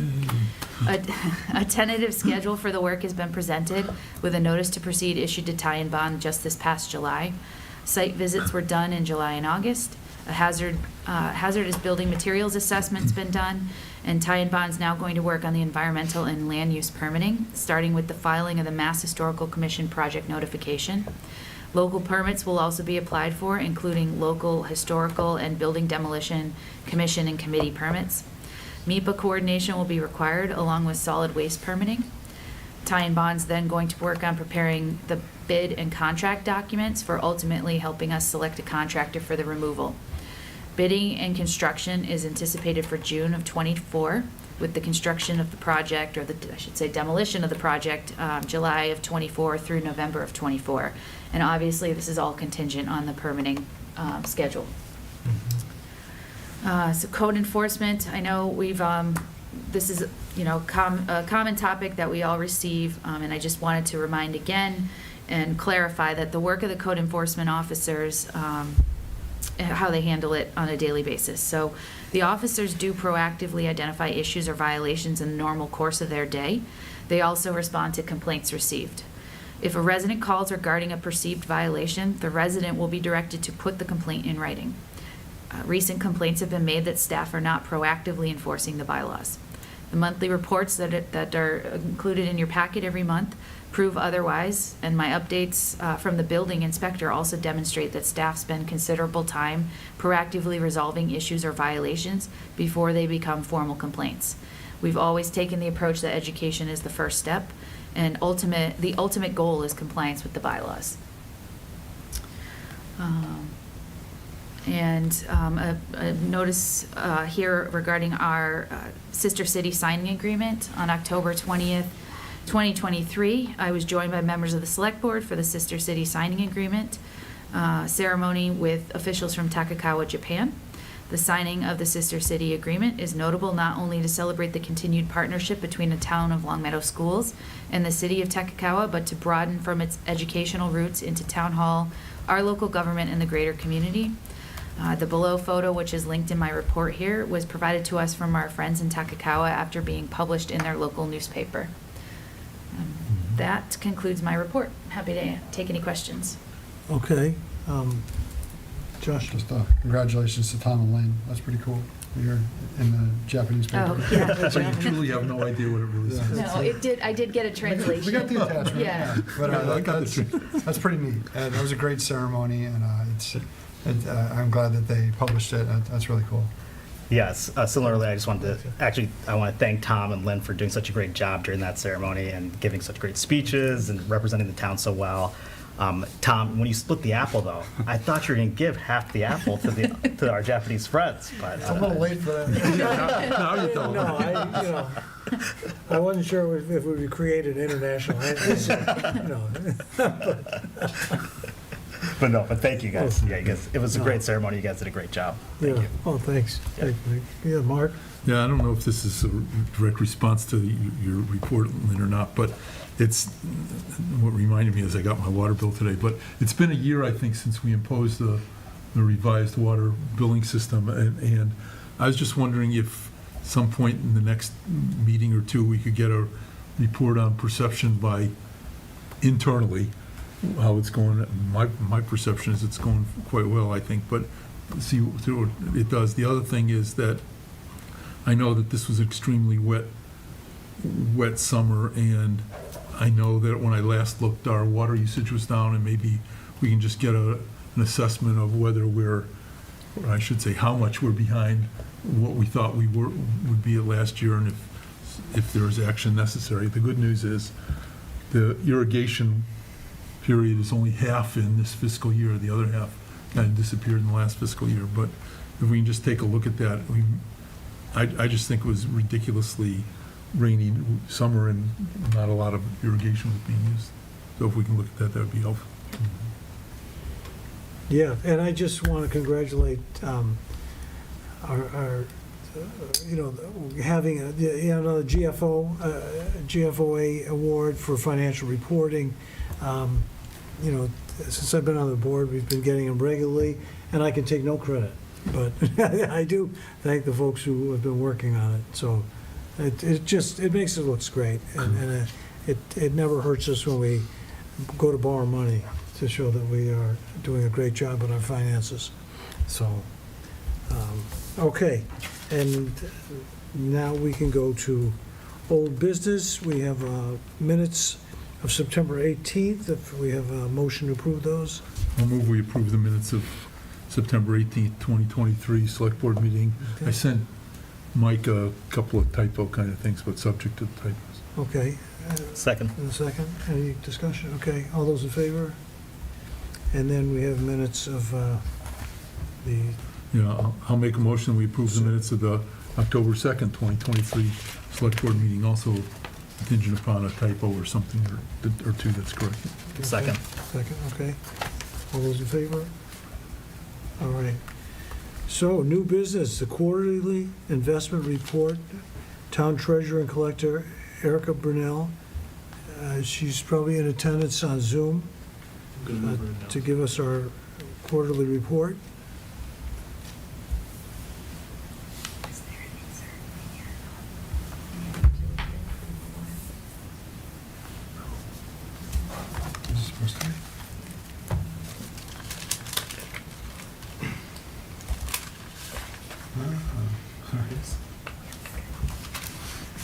Good evening. Good evening. Thank you for joining us. Of course, thank you for having me. So, So I'm here tonight to submit my quarterly report on the status of the town's cash and investments for the period ending September 30th. As per the investment policy, the town held no long-term investments that exceeded the 5-year limit. The bank's individual balances were under the $20 million balance provision. All banks received the highest safety rating of green from Veribank, and all accounts were fully insured or secured. Beginning the first quarter of fiscal year 2024, we have seen interest rates continue to increase slightly. Most noteworthy, however, is the interest rate that we were able to obtain on a 12-month CD for our CPA funds at 5.0% from Bank ESB. Although outside this quarter's investment, I wanted to bring to your attention that we also received a rate of 5.52% APY on a stabilization CD from Munson Savings Bank, and that will replace the current 4.0% that we have at Adams Savings Bank. The treasurer and assistant treasurer are closely monitoring interest rates to continue moving forward, optimizing investments at the Fed. The last quarter, Bear Bank reported a yellow rating for Eastern Bank, and I'm happy to share that Eastern Bank has returned back to the green rating for this quarter. Another noteworthy change in the market is the announcement that Eastern Bank and Cambridge Trust will be merging, and I will be closely monitoring any changes resulting from that merger. The OPEB Pension Reserve Fund experienced a loss in quarterly interest. The quarter ended with a net loss of approximately $119,000, and the balance as of September 30th is approximately $6.4 million. We continue to seek the best possible interest rates, as I'm sure you've seen with the CDs that we've been getting, and diversifying funds appropriately to maximize investment potential while keeping in compliance with Massachusetts state and laws and regulations. Pretty much it, if anyone has any questions. yes, any questions from the board? Mark? Yeah, Erica, thank you very much. I think, I'm not sure, but I think it was Unibank who withdrew from the FDIC, and I'm wondering what that means based on our policies, and I know that at a previous meeting or communications, we heard that Unibank was doing something to try to compensate for that, but you know, our policies say FDIC, they don't say something else. How's that going to be addressed? Yeah, so I've been in close contact with Unibank, and as of right now, we're trying to get into what's called IntraFi.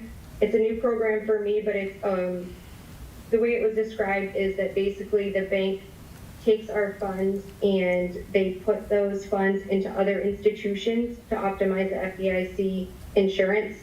So they would split our funds among other institutions, so we would be secure.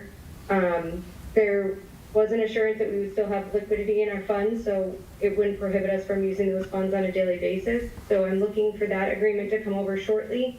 Unibank is waiting to get a few other banks on board with this, so I was promised it would be coming very shortly, so that's been my big priority right now because I do understand the need to have something above that FDIC limit. So, Erica, just if you can, if you even understand it because it's new, explain to me, why shouldn't we just then put it in the banks that are FDIC insured instead of letting Unibank reinvest it to those banks or redistribute it to those banks? I believe the benefit to it is that Unibank would be monitoring those accounts and dispersing them for us. We wouldn't have to watch those bank accounts. Our other option outside of doing this would then be we'd have to get a request for proposal because we do have our payroll and our vendor account at Unibank, and those are our two largest transactional accounts, being that we write the checks off them and do a lot of business with them. Thank you. You're welcome. Any other questions? All right, so we have a couple of documents here from Erica. That's for the next topic. Should we address, next one? Okay. We'll hold on these, all right? And so we can move on to the ban anticipation notes and, a memo submitted by Town Treasurer Erica Brunel and the Finance Director Ian Coddington details the Town Treasurer receives bids on November 2nd, 2023 for a $105,000 ban. The ban is for 270 days, 9 months, and covers 2 prior authorizations. 45,000 LAS air handlers and 60,000 water main drawings. Ian or Erica, would you like to speak to this request? Ian, you could sit up here and in case you have any questions.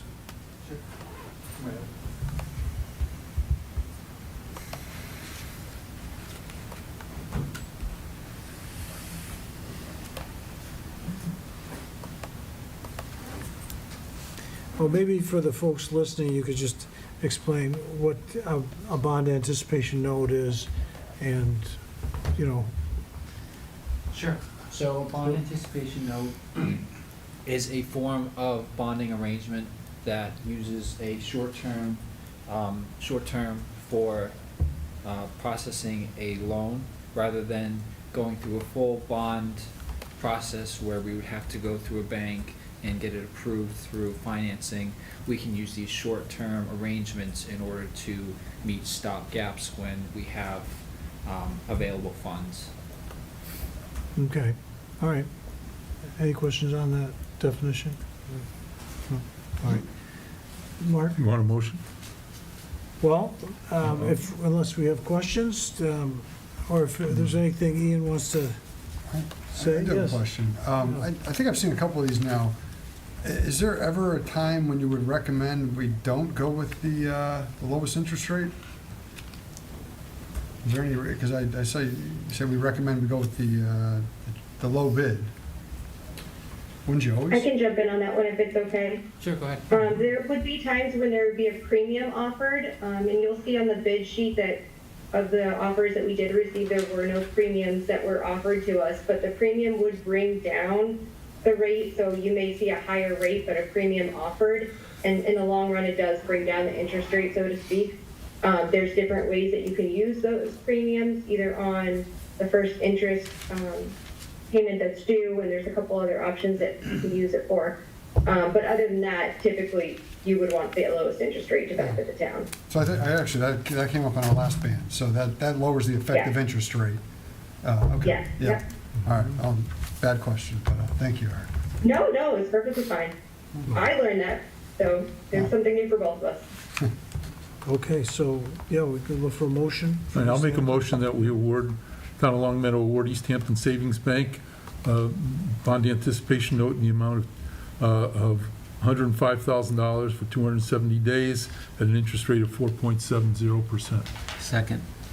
Okay, any further discussion? All right, all those in favor? Okay. Tom, before you move off this topic, I just wanted to discuss briefly the bonding for Converse Street, the sewer project.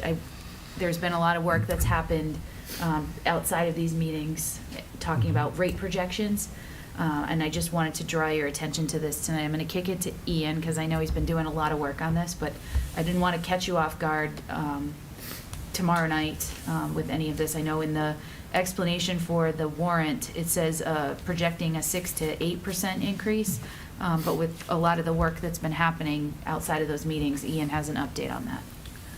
So, with the issuance of the $8.5 million bond in January of '24, there is expected to be about a 6 to 8% increase in the water rates. Now, our goal is to minimize this as much as possible.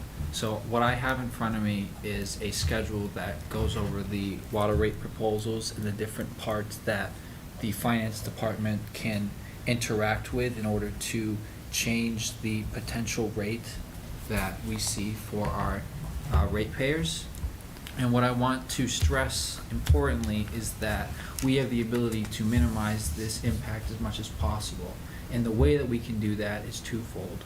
We can use the $8.5 million bond in the term of the interest proceeds that we receive on this bond. We will receive the bond in January. We will not begin to use this bond until either May or June, depending on when we start the project. That means we have 5 to 6 months where we can collect interest on the bond that we can use towards either projects that are outside of this, or we can use it to service the water rate.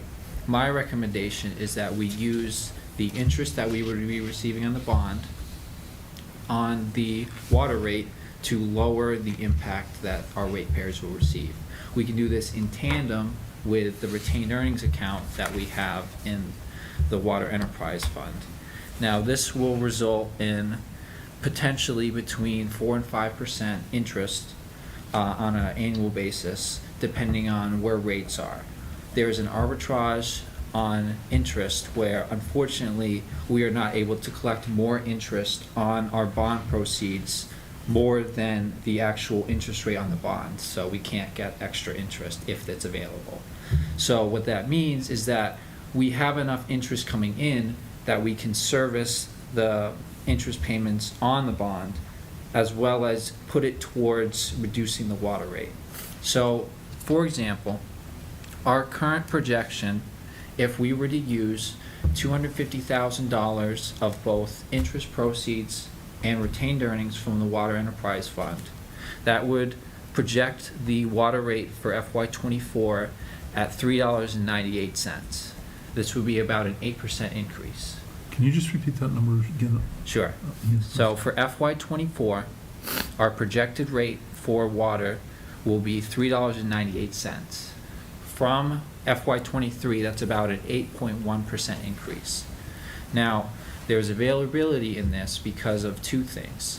There's the estimated billable units. Mark, you talked about earlier that billable units are impacted by water season. If we have a wet season, if we have a dry season, this can impact the amount that we can change our rates. So I think it's very important to stress that this is a variable that we can't control, but we can control how much interest proceeds as well as the retained earnings we put into this account. So we can impact that as well as our base rate distribution charge to reduce the amount of water rate that the ratepayers will receive. So if we were to say only receive $150,000, that would result in a much larger increase for the ratepayers. So we are looking to get around $250,000 to $300,000 would be the goal of the use of retained earnings to reduce rate along with the interest proceeds. That would be the best case scenario. Now that's just for FY24. for FY '25 and beyond, we'll see a gradual decrease in the rates. It's really gonna be a big year for the first initial year, and then it's gonna taper off. Yes, Mark? Yeah. Oh, Ian, you say you use $250,000 of interest plus water retained earnings. I guess my question is, how much of that is interest, how much is retained earnings? And what is our water retained earnings fund now, and how does this impact? Sure. The use of it impact that fund? And I think it's FY '25 rates. Correct. Yep. So, Right. Yeah. I did a interest calculation, and I didn't share this with the group, I apologize, just because it was, we don't know what rates will be in January, so Right. it's kind of hard to project that. But given the current rates, our best CD rate that we have available is 5.3%. Our best money market monthly interest would be about 4.5%. So on a 6-month CD, we would get interest proceeds of about $226,000. On a 6-month money market account, we'd get about $192,000. So give or take 200,000. Yeah. And so the balance would be out of the retained earnings. Retained earnings. And the retained earnings balance of water as of FY '23. It's way above $500,000. Yeah, it was like 720 or something. 721,000. I know, it's about 720, right, okay. So I we watch that have, stuff. we have available funds in order to reduce Okay. this rate effectively, that we don't damage the retained earnings account at such a serious level, but we can also play with the numbers to see what, when it comes to the rate season, we can kind of have a bigger discussion about this and figure out what we want to set rates at. So we have wiggle room. Right, yeah, and just so you know, I'll probably advocate for using more retained earnings and lowering the rates even more. because- And I understand that. It's a big jump. Yeah, So why this was important, and I wanted to make sure you were aware of this tonight, is when you go to set the rates come the springtime, it'll be important that you direct us to use that interest proceeds toward lowering the rate. So we'll need that vote from you at that time. And just as an additional caveat, come 2025, we're still gonna have about $3.6 million outstanding on this bond. I have the cash flow projections on me, so that means that entire time, we're gonna be getting interest proceeds from this bond. So that will help us service this water rate decrease. Ian, what duration bond do you in? Is this a 10-year bond, a 15-year bond? No, this or- is a 20 to 30-year bond. And yet, after the first year, it goes from $8.5 million down to just a few? So, using a May 2024 start date for the water main improvements, we would see the end-of-year bond go from about 8.3 to about $4 million. So about $4 million of implementation in the first year. I guess I don't understand We're what you mean by. borrowing it all, but the work that's happening. Oh, in is other we're words, you're not making- saying we're- our balance of the bond, unspent balance would. Will be $4 million. Yeah. Oh, okay. I'm sorry if that wasn't clear. No, I no, it's me. Okay, I get They it. can only work so fast. Yeah, Right, okay, I follow it. So we're still making interest on that 4-point-something that's million correct. dollars? Yep. Okay, got it. Okay, thank you, Ian. You're welcome. And we'll move on to, we have these forms, I'm gonna pass these Yeah, well, we can this sign them at way the end. back. Huh? Or if you want to sign them now, that's fine, too. Yeah, we'll sign them at their leisure. Just We vote on- did we whatever vote on line you this, Dan? choose, just. You don't, that wasn't a ban for you to vote on. You voted on the other one already. That was just Oh, an okay, okay. update on this Dan, just whatever borrowing line. that's I going to just happen. signed the same one on each page. Description. Same line. Wait, Like on the same line, yeah. okay. So we are. Now you're- Sign those. Thank you both. Yeah. Okay, good. All right, thank you. Yeah, thanks, Erica.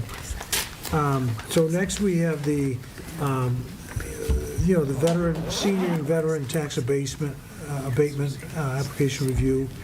And so, an annual view of the 2024 tax abatement program, and it's attached is a memo from Jim Layden. It's on our agenda, Director of Adult Services, detailing the updates to the program.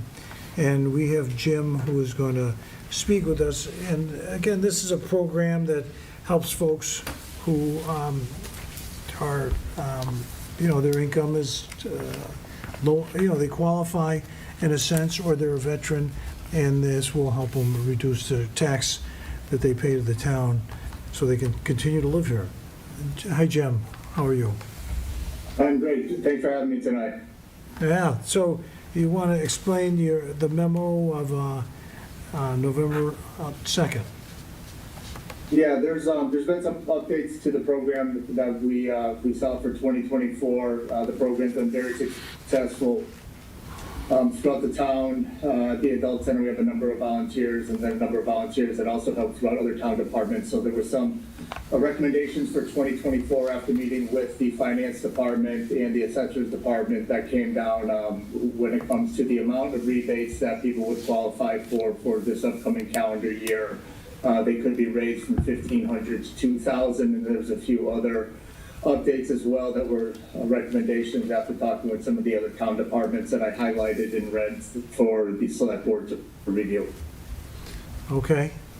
So, and we're increasing this amount based on what?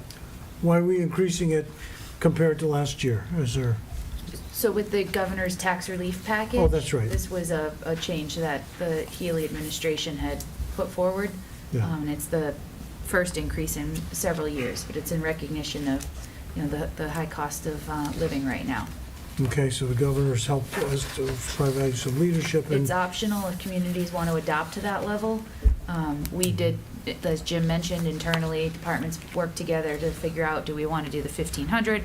Do we want to do 1,875? Ultimately, we felt that if we can do the 2,000, we should do what we can to help those that qualify. Right, and in past discussions on the board, we've tried to get this up to like more of a minimum wage, or a significant level. So 2,000 would move us closer to that. Yes, Josh. Yeah, I'm for this. I think it's a great program. I'm just curious what the effect is on our budget. How many people actually use this, and do we anticipate more because it's up to 2,000? Yeah, so the program has grown in popularity over the years. Last year, we turn people away last year, Jim? We actually did, yeah. Last year was the highest number of applicants that we've had.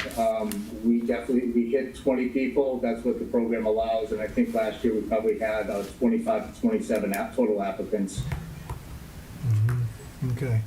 So we budget for it annually in our budget as part of an overlay. As part of our goals discussion, if you want to talk about an increase to that, we could. But with the increase of $2,000, it's already an increase. It's an extra 10 grand. Right. It's 40 grand total if we limit it. Yep. Sorry, go ahead. Oh, no, I was just wondering, Jim, do we rotate who has the ability to take part in this? Yep, so it's it's kind of based on first come. People haven't been in the program before, they would get preference, but we do get a lot of people that are repeat volunteers in the program as well, so it can be kind of a combination of both. But last year we got a lot more first-time people. Like Lynn said, the program has grown in popularity, and we've also had a lot of long-term people that have applied for the program over the years that have volunteered, at the Adult Center, the school department, and our other departments throughout town. Great. Yeah, and to Josh's point, I totally agree. I think this is a great program. I think I certainly support expanding it. And we talk a lot about our seniors in town, and they're on fixed incomes, and I think especially our veterans as well. This is a good way to give back to them. So I fully support it. Okay. Yeah, Jim, thanks for joining us tonight. I'm also supportive of expanding this program. I just had a question. Is there you said you had 27 applicants last year. Is there a limit of volunteer hours out there that you think that you could accommodate, or no, or is there always more work to be done? Yeah, I think the town departments that participate in the program are great, helping provide opportunities for the volunteers. the program has really grown over the years, especially with the added amount in the abatement. Maybe something we could look at going forward was increase the volunteer pool. Right now we're at 20, if we wanted to look at maybe expanding it. But again, yeah, the response has been great. People have been calling the center already, looking for when the updated applications are going to come. We have a number of volunteer opportunities at the center. There's a lot of other opportunities too throughout other town departments. We've worked well together over the years, and people are really looking forward to the program for 2024. And, when we were discussing as a town, the need for an adult center, we did talk about the shift in the population and that the number of seniors in town is going to keep going up, for a few years. And so I guess the demand is probably a symptom of that change. Yeah, Mark? Yeah, I know this puts a burden on our budgeting process, but we're talking about 5 people being an extra $10,000 on a nearly $70 million budget with, that had 2-point-something million in free cash. I think if there's people who are applying, it's a shame to turn qualified people away. And I don't know who applied, and I don't know if they were all qualified or all qualifiable, but it would seem to me that 20 people is a pretty minimal number based on our budget. I'd love to see this included. Like I said, for another $10,000, we can go from 20 to 25 and find that money somewhere else. Right, and Jim, if a person applied and they didn't qualify, you just tell them that they didn't qualify, correct? Exactly. That would be my response, and then I would encourage them to apply the following year. Yeah. So if we had a motion tonight to increase this to like 30 people, we'd probably cover all of our bases. So, I don't know. I just had another question on, Yeah. is the partial abatement new? I don't remember that coming up last year. Yeah, that was discussed internally, and we did find that to be in some of the language, and that is a new part of the application for 2024. So were there people last year who applied and did not meet the full hours? No, this was just a new provision that the assessors department pointed out. In years past, all people that have applied, unless they did have some type of an issue prior to starting their volunteer time, most people have always accomplished the 100 or 125 hours. If the was not able to for a health reason or if something else came up, then a family member or spouse could kind of step in and fulfill those hours. Okay. If I may make a comment? Yes, Dan. If you look at Part 5, so the status of participants, I just want to make clear that the compensation that we will be awarding is $15 an hour times 125 hours, so that comes to $1,875. So when we talk about this $2,000 abatement, what it really is the $1,875 plus the town is paying for the FICA taxes that would normally be part of the taxable income. So the total earnings under the program would be $2,030.32, and the federal minimum wage, the Mass state minimum wage is $15 an hour for 2023, and it will not be changing for 2024. So that would be the current abatement that would be awarded.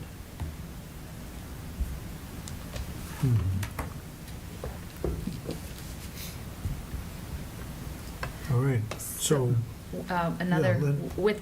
so we have 2 things for you tonight. One is the 2024 program. But the other is, as we were all looking at this, we realized that we couldn't find votes of the prior select boards that talked about some of these changes, and it was well before most of you here. It was a program Jim had inherited, and there were some guidelines that we were following that we could not find votes to back them up. We were pretty sure they happened, because I don't know where it would have come from before, but we are asking you tonight to vote on the items mentioned in Jim's memo. okay, and, yes, Marco. Based on that, I'll make a motion, we adopt the senior tax abatement proposal for 2024. Which Second. is the first step, right? Second. Okay. Any further discussion? All right, all those in favor? And then, oh, go ahead. I'm just going to make a motion that the select board fund the 25 positions at $2,030.32 each for an abatement. Second. Any further discussion? All those in Yeah, favor? I'd have- Yeah. So I'm looking at the 2024 guidelines, and it has, under administration, it says the program will allow for approximately 20 volunteers. We'll have to amend that based on this motion. Okay, well, I mean, even approximately wasn't really a limit, I guess. So, do we want a hard cap, or do we want to say approximately 20, and then there's 25, and there's 27, like last year? Let them in. I'm okay with giving some leeway. I don't want to. The less we can turn people away from this, I think the better off we are. Right. Josh, the problem is, Yeah. if we say about 25, is 28 about 25? How about 32 about 20? And where does Jim get the, It's up to Jim. well, no, you're right. but what if it's Yeah. 47? You Yeah. know, and I think at some point, there's got to be a cap on it. Yeah. And it's unfortunate, but there needs to be a cap, because otherwise, it puts Jim in a tough position of, you know, having to make the decisions. We're the guys making the big bucks that ought to be making those decisions. Right, yeah, I'm glad you drew attention to that paragraph, because, I mean, I guess I would see that maybe we could have 15 seniors and 10 veterans, you know, because the seniors may be in a more difficult financial problem situation. But what if, Tom, what if there's only 7 veterans who applied, you know, and wouldn't you rather say, you know, 25 people and say, Jim, use your discretion on, you know, and we'd like some kind of a ratio, but I'd hate to put a hard cap on each group, because. Okay. Mark, could you use the language no more than? Say no more than 25, no more than 30, just in terms of keeping the groups separate? No more than 25 total? As, Whatever. just as a Sure, recommendation. I'd be glad to. It's a Okay. good recommendation. I'll make Yeah. the motion that we. Oh, Go I ahead. was gonna, Go ahead, I Lee. think that we should move this up to no more than 30. I think we Right. had 27 last year that applied. I assume that this is just going to become more, more popular, that folks are going to need economic relief, and there'd be more people interested in this program. So I would say that we move this up to 30 Right. for next year. I'll withdraw my original motion of 25. Go ahead, Vinnie, you can make them. So I move to adopt these guidelines with the amendment to move the threshold from 20 to 30 eligible applicants for 2024. Okay, I'll second that motion. And then we'll still give Jim the discretion of as far as how many seniors, how many property owners, or veterans and seniors, but, all right. Is there anything else about this? Well, I guess we'll just vote on this, right? We ready to vote? Okay, all those in favor? Okay. And then as far as the changes to this program guidelines, That's what we just voted. We voted on that already. we've already voted that in. Okay. Yeah, his motion included guidelines. Good. And so we're all set to go. That'll make it easier. So I always want a good record. And now we're up to debate, up to date on that. All right. The next thing would be discuss the budget priorities. And Ian, are you going to? I'm just gonna go grab my laptop. This was, this was an item that Beneath had asked for at a prior meeting, as we really start to pull together what we're going to work on for FY '25. At your December 4th meeting is the budget kickoff with Finance and School Committee. So really having this conversation right now is really timely, especially because both myself, Ian, and the rest of the finance team are gonna start pulling those documents together, because as soon as we do that kickoff meeting, all the budget documents go out to department heads.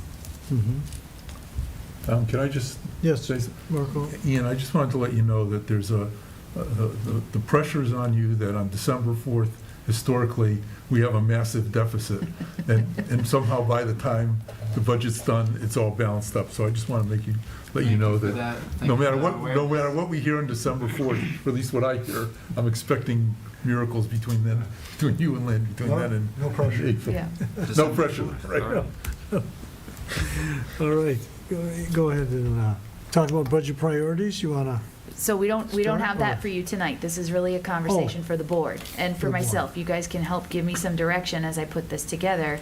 If you're looking for me to start this conversation, I'm happy to do that. One of the things that comes to mind right now is the active recreation study that just launched last week. There's quite a few recommendations in there that have some pretty significant price tags in there, and I'm not necessarily looking for the feedback right now, but I am looking for it as I prepare the FY25 budget, to see if the board's priorities fall in any of those categories. I would hate to give you a budget that doesn't align with what you're thinking. Okay. Well, Vineet, you wanted this on, was there something you wanted to? No, I just thought that this was important for us to have this conversation, and I think it's probably going to be a two-part conversation at least, this tonight and our next meeting before the December 4th meeting at least. But, I thought a good place would be to see if there were goals that we were talking about for this year that the select board members, that we didn't get to, that select board members thought were particularly important that we should address in the year after, for FY 2025. I know one thing that from our last meeting has come kind of top of mind for me is thinking about our conversation about replacing water mains and our vote that we're going to have tomorrow on this, and thinking about whether we should be doing some type of rate study to better position ourselves to meet this growing demand that we're going to have, where we have so many water mains that we're going to need to replace. So I think personally, I want to have a plan in place for how we can meet this critical need, and so I would be in favor of, looking to do a rate study in next fiscal year. Okay, all right, thank you. And then, Mark, you? Yeah, and Vineet, I agree with you, although water is separate from our budget. Water is the water department, and we can do almost what needs to be done with water. I won't say what we want to, but what needs to be done with water, independent of the budget, which has got significant constraints because of Proposition 2.5. And the problem I've got is that, we had a presentation on roads that had, 20 plus million. We had a presentation on trees that had millions of dollars. We have open spaces that's got millions of dollars. And yet, from my perspective, the people in town have come to enjoy, if not expect, a level service functioning town year over year. And for me, when I'm looking to what do we tell the town manager how to prepare a budget, it's that concept of level services because of the constraints of Proposition 2.5. And again, I don't know what our valuation system is going to be, but I do know that our levy limit is we're right up there. So it's not like we're going to be able to raise millions and millions of dollars. Even if we raise $50 million on tax from property taxes, 2.5% is only $1 million, $1.25 million or something like that. And so there's not a lot more we can do within the operating budget based on property taxes. It's $1.25 million, and frankly, once we get to wage and salary study, we're probably far less than that. And so, we have to look at what are we going to do with what remains, and that's why I would lean toward do the best we can to give level services, as opposed to saying, we want to grow the Parks and Rec Department by 30% or something like that, which would mean we've got to cut back somewhere else because there just isn't the amount of money. I mean, I know we want to spend money on everything, but we can't. It's not there. Yeah, I think the- sorry. Yeah, I was gonna say, and I think that is why I want the water rate study, is because I want us to be, financially, I just want us to be prepared for what we need to do. And I guess I was a little, just to clarify your point, were you saying that you did not want a water rate study? No, I do, could but the okay. water rate study has nothing to do with the budget discussion and budget directive, because the water is a separate, it's an enterprise fund. In other words, that's not constrained by Proposition 2.5, it's constrained by our good senses and what we want to put on the residents of Long Meadow, same with sewers. But when it comes to police, fire, DPW, library, Park and Rec, those are constrained by 2.5 and how much we can raise. I mean, we could literally raise water as we're going to do, well over 2.5%. The water rates are going to go up 8 or 9 or 12, or we can try to put them up 40% if we were so inclined. But you can't do that with anything else. Yeah, and I think, but I think that we need to be able to manage it in absolutely. a smart way, and I don't want us to be making these huge hikes or anything. So, I don't know. So just putting money for a study in the budget, I think would be. But that would be in the water department budget, not in the general budget. So that would be paid for out of the water department, out of the water enterprise fund and whatever. And I'm not saying don't do it. I'm just saying we're taking, we're asking for suggestions for the water department, sewer department, the stormwater, and all the other enterprise funds as well. So it's timely. Mm-hmm. Yeah. So, because people pay their water bills and sewer bills, so it's like in a separate pool. Oh yeah, I understand that. So, yeah.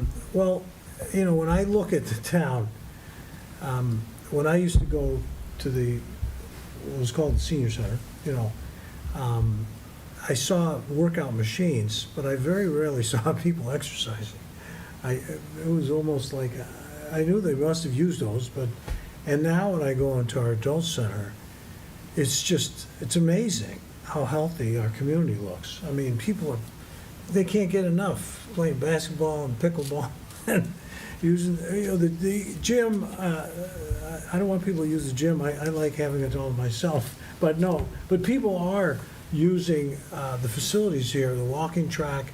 And so I think our community is, interested in recreation. And so, anything we can do to expand access to recreation. I mean, this is just the seniors. I'm even talking about all the teams, look at all the young people. And of course, then we have to target working people who should be exercising, to keep a healthy heart and all those kinds of things. And so, so I definitely think that recreation is a good place to start, Lynn. As far as what I'm seeing, people in the community are really interested in. We should spend money on that. Yeah. I've become very annoying to my friends lately, saying that the town doesn't have any money, which, to go to Mark's point, even services looking forward, that's a tough thing to hold on to. But at that Parks and Rec presentation last week, there's some great ideas in there, and there's some great ideas in the report. Obviously, we can't build a bunch of softball fields, which is the recommendation, but I think there are, funnily enough, I think the Wolfstrom Fields kind of magnify the inequities of the fields in town. And I think there are, hopefully, I would like to see some more maintenance, even if it is a bit of a restoration project, but maintenance and then keeping up with what we do have. But I think there's some things that we can prioritize on that. And another presentation we got this year was on our trees. And the other thing I tell people is that we've gotten, this year, the last 2 months, we got presentations, Long Meadow should be spending $15 million a year on our trees or paving in our water mains. Well, okay, sure, but we do, I don't want us to lose sight of that tree report, because we're going to lose a lot of trees at some point. We may not be around, but we'll be looking at a very different Long Meadow. We're going to anyway, but we gotta start thinking about what we can do now. And I know that that's a very broad thing to say, but that is something that is important to me. Any other thoughts about the budget? Yeah. Yeah, one of the other things that I know I brought up in the past was just that our fields, kind of what Josh was talking about, certainly, fully support, the maintenance of the fields and facilities and, looking at some of the fields that are in, disrepair that we should, try to build them back up, take better care of them, but also, trash and recycling as well. I mean, you look at Bliss Park, I drove by the other day, it's literally just a trash bin that's there. I mean, we should have like a trash station with recycling bins as well, similar to what we have at Wolf Swamp. So I don't know the cost, but I mean, I think it just will help, beautify the parks that we have and the fields, rather than just like throwing a trash can out there that's blowing in the wind. So something that comes to mind, but I did want to bring that up. Oh, Mark? Yeah, I just wanted to make a comment that I was thinking, what was it, last Wednesday night when we were, a couple of us were at that open space presentation, and again, there's, as Josh said, we've got money for roads, water, and sewer, trees, open space. I think at some point, we have to look about where the most people get impacted. And, 100% of the people in this town will be impacted if the water system and the sewer system fails. And 100% of the people, or very near that, will be impacted if our roads are failing. And I don't want to say we should ignore any of these other things, because we shouldn't ignore them all. They're all valuable. But to some degree, less than 100% are impacted by our open space and use the open space plan. Less than 100% are impacted by trees. And so even though I'm not saying don't do that, when it comes to a triage system or a prioritized system, there is something to be said, in my opinion, for what we need to do to keep people living in this town, and that's make sure they have a reliable water, healthy water, reliable sewers, healthy sewers, maybe internet services and connectivity to the real world and the bigger world is involved with that. And I know Vinny's looking at this Wi-Fi system, but I think it's not necessarily a triage, but it's a percentage and prioritization of how many people in town are really taking advantage of things. And I'm not disallowing or discounting the schools. We spend 65 to 70% of our budget, and the range is depending on whether the overhead that is paid in the general budget is really school budget. But on schools and school systems, and yet only 30 to 35% of the people in town have children in the school system. So it's not that I'm saying don't spend money where it's appropriate. What I'm saying is let's look at the things that are critical to life in Longmeadow and consider funding those fully. Yeah, nobody moves to town because we have great roads, obviously. But they'll move out if we don't. They'll move out if we don't, but people move here for our schools and they move here for our green spaces. So we can't, I'm not disagreeing with you at all, but we gotta, that's why I think it's important, and that's why I think it's a great argument for why we have to eventually get 2.5 out, because we can't do it all. And there's some things we have to do, there's some things we want to do.